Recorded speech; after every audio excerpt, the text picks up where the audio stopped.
Pak Joko Widodo, Bapak itu memiliki berbagai menteri yang jujur saya koordinasinya buruk. Yang pertama adalah Menkes, ya kan? Jubir Menkes hari ini melakukan blunder lagi dengan mengeluarkan statement yang menurut saya sangat-sangat mengecewakan, yang jujur kontroversial. Pak Menkes, Pak Terawan, dan Pak Jubir, asal kalian tahu bapak-bapak, bahwa kami ini di tenaga medis berjuang tenaga di depan, itu hanya mempertaruhkan nyawa, Pak. Banyak teman-teman saya itu udah meninggal, Pak, ya kan? Dan banyak guru-guru saya itu udah meninggal, Pak. Dan ratusan teman saya itu sekarang lagi dirawat, Pak. Asal Bapak tahu nih, Pak Yuri dan Pak Terawan, kalau ngomong tuh dipikir, Pak. Tolong banget, Pak. Jangan mengeluarkan statement yang menimbulkan perdebatan di masyarakat.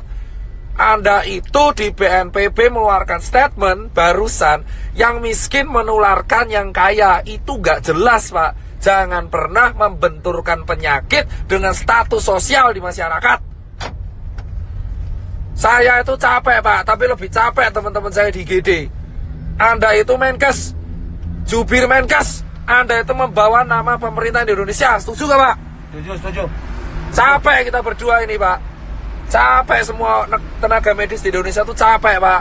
Jadi tolong, Pak, kalau Anda ini mengeluarkan statement yang salah, itu kerja keras kita kayak gak ada harganya, Bapak. Dan yang kedua, tolong ya Pak Jubir Menkes diperbaiki, tapi nggak ada sanksinya. Jika mau disiplin, buat sanksinya, buat aturannya, buat perpres, buat kepres, buat apalah terserah. Yang penting karantina wilayah. Akses selama 5 hari dari Jakarta, baik masuk dan keluar, harus segera dilakukan, bosku. Sambil tenaga medis menyelesaikan masalah di kotanya masing-masing. Udah memperlakukan denda itu. Karantina wilayah, dan ini bukan bercandaan. Sekarang siapapun bisa kena. Orang tuamu, anakmu, tetanggamu, temanmu itu bisa kena. Bisa kena.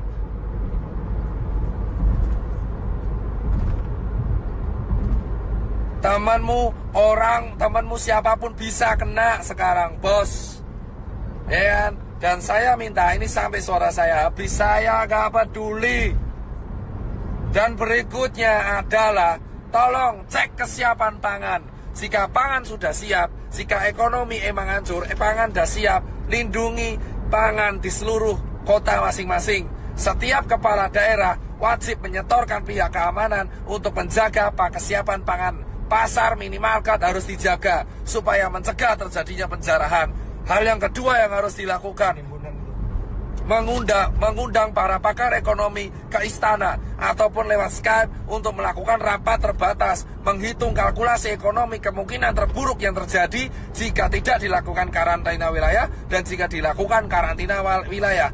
Ketiga, segera membuat keputusan dalam waktu seminggu ke depan untuk solusi mengenai Indonesia agar infection rate terkontrol. Keempat adalah menjaga kesiapan distribusi logistik, entah itu APD ataupun nutrisi dan sembako, baik itu bagi warga ataupun bagi masyarakat. Dan terakhir, bagi dokter dan tenaga medis yang berjaga, dan TNI dan Polri. Dan berikutnya adalah undang-undang karantina harus diaktifkan. Segala kesiapan pangan masyarakat menjadi tanggung jawab pemerintah. Dan dana konglomerat, dana semua taipan dialihkan untuk hal ini.